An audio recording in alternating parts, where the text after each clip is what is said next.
Assalamualaikum warahmatullahi wabarakatuh. Nama saya Siti Miftahul Iwanah dari kelas HKID, nomor induk mahasiswa 101200104. Di sini saya akan menghafalkan hadis ke 1037 tentang poligami, 1047 tentang kewajiban suami istri, 1125 tentang zihar, dan 1127 tentang li'an.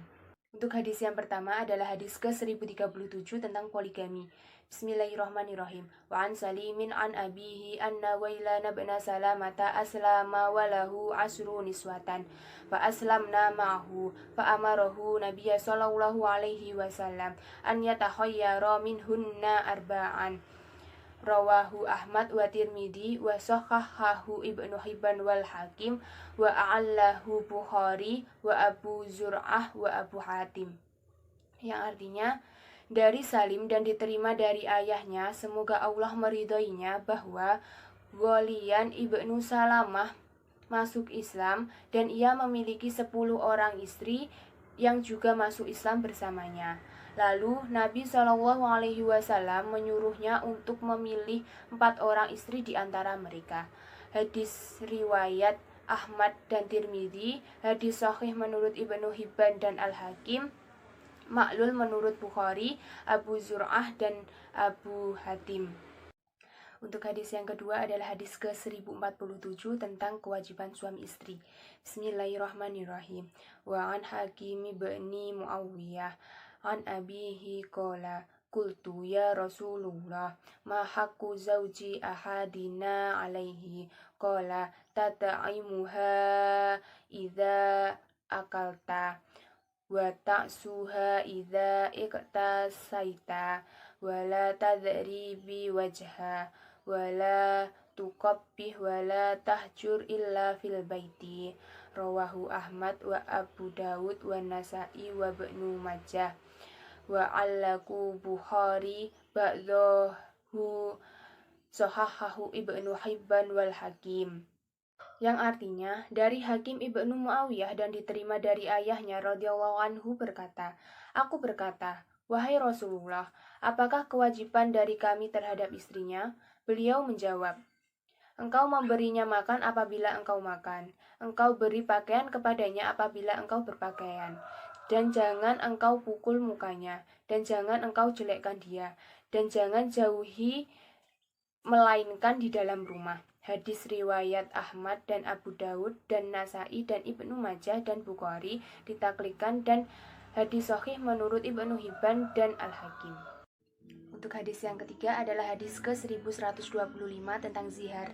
Bismillahirrahmanirrahim. Wa anhu anna rajulan dhahara minni imraati summa waqa'a 'alaiha fa ata nabiyya sallallahu alaihi wasallam faqala inni waqa'tu 'alaiha qabla an ukaffir qala fala taqrabha hatta taf'al ma amarakallah. Rawahu arba'atu wa sahahahu Tirmidzi wa rajaha Nasa'i irsalah wa rawahu Bazar min wajhi akhir an Ibni Abbas wa zada fih kafir wala ta'ud. Yang artinya, dan dari dia bahwa ada seseorang yang mengucapkan zihar kepada istrinya, kemudian ia bercampur dengan istrinya. Ia menghadap Rasulullah Shallallahu Alaihi Wasallam dan berkata, aku telah bersetubuh dengannya sebelum membayar kafarat. Beliau bersabda, jangan mendekatinya sebelum engkau melaksanakan apa yang diperintahkan Allah kepadamu. Riwayat 4 imam, hadis sahih menurut Tirmidzi, mursal menurut Tarjih Nasa'i, Al-Bazar juga meriwayatkan dari jalan lain, Ibnu Abbas dengan tambahan di dalamnya, bayarlah kafarat dan jangan engkau mengulangi. Untuk hadis yang keempat adalah hadis ke 1127 tentang li'an. Bismillahirrahmanirrahim.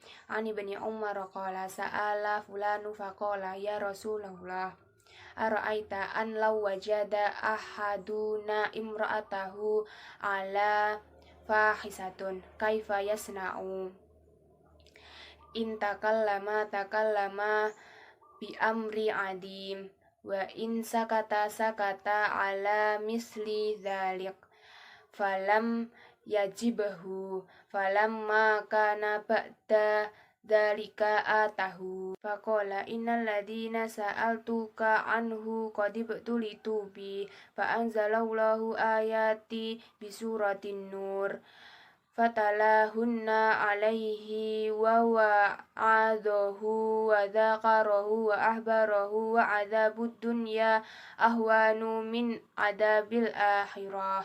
Qala la walladzina ba'atsaka bil haqqi ma kadzabtu alaiha summa da'aha nabiyya sallallahu alaihi wasallam fa wa'adhaha kadzalik qalat la walladzina ba'atsaka bil haqqi innahu lakadzib fabada abirajula fasyahida arba'a syahadatillah summa sana mar'ati summa faraqa bainahuma rawahu Muslim. Yang artinya dari Umar radhiyallahu anhu berkata, si Fulan bertanya, ia berkata, wahai Rasulullah, bagaimana menurut pendapat baginda apabila salah seorang dari kami mendapati seorang istri dalam suatu kejahatan, apa yang harus diperbuat?